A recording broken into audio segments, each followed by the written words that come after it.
bukas. Ngayon ay alas 12 na, mag-alauna na. So 31,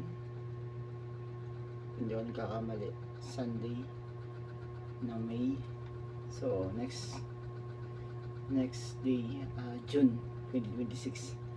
So bukas ngayon, magdi-deliver ako ng mga damit na dadalhin natin sa bakery. Ginagawa tong pamunas o panghawak sa plancha. Lalagyan ng yung plancha, tinatawag din yung tray.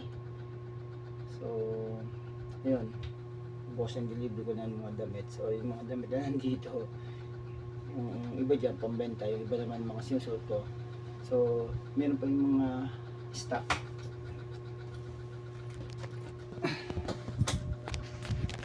Yan yung mga stock.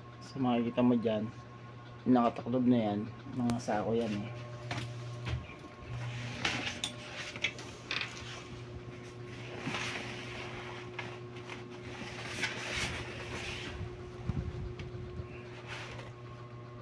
Puro sako yan.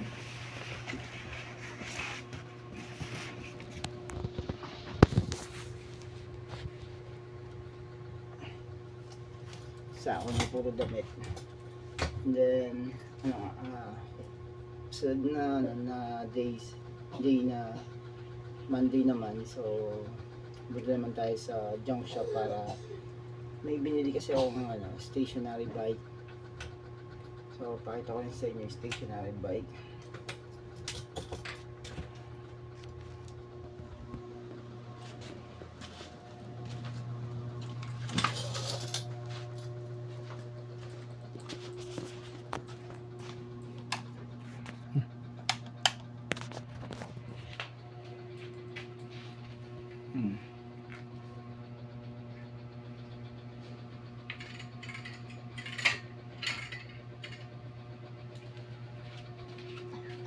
Ito yung hawakan.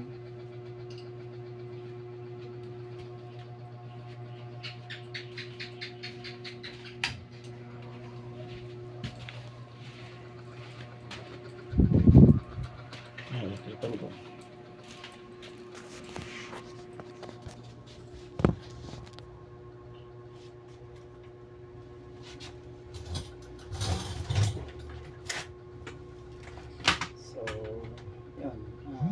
Magbabayad naman tayo sa may-ari ng junk shop sa kulang ko sa pagbili ko ng stationary bike.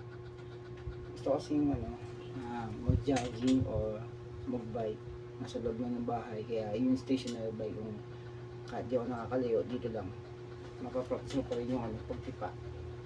So it's a blessings din dahil nakakilala tayo sa kaibigan na nagkaroon ng kulay ang buhay ko. So yun na yun yung mga dapat kong pasalamatan sa buhay ko. And konting pinagkakitaan tulad ng pagbenta ng damit na ginagawang basahan. Tapos yun, yung kapitbahay namin nagpapakonstruction, so nakaka-extra. Then yung business kong tindahan, hindi ko pa rin siya mag-display. Tama din sabi ng nanay ko, kung hindi ka gagawa ng paraan, hindi ka magkakaroon ng pera. So yun,